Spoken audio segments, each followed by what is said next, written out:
আসসালামু আলাইকুম রহমতুল্লাহি বারাকাতু। আর অল্প কয়েকদিন পর পবিত্র মাহে রমজান আসতেছে। সকল মুসলমান নরনারী ভাই ও বোনেরা যারা পবিত্র রমজান মাসের রোজা রাখবেন নিয়ত করেছেন এবং আশা করেছেন, আল্লাহ পাক রব্বুল আলামিন সকল মুসলমান নরনারী ভাই ও বোনদেরকে পুরা রমজান মাসের 30টি রোজা রাখার তৌফিক দান করুক। আমিন। রমজান মাসের অনেক ফজিলত এবং অনেক সওয়াব রয়েছে।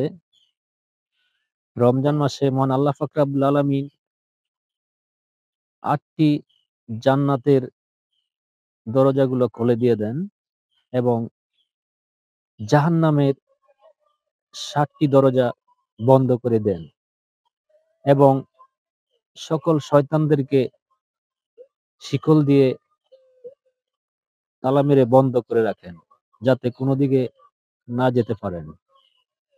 তাই এই পবিত্র মাসকে সামনে রেখে আমরা সকলেই যাতে আল্লাহ পাক রব্বুল আলামিনের হুকুম মতো 30টি রোজা রাখতে পারি এবং সেহরি, ইফতারি, তারাবি, তারপরে রাত্রে সেহরির পূর্বক্ষণে উঠে তাহাজ্জুদ নামাজ এবং কোরআন তেলাওয়াত, এই কাজগুলো যাতে আমরা সকল মুমিন মুসলমান নরনারী ভাই বোনেরা পালন করতে পারি, আল্লাহ আমাদের সকলকে তৌফিক দান করুন।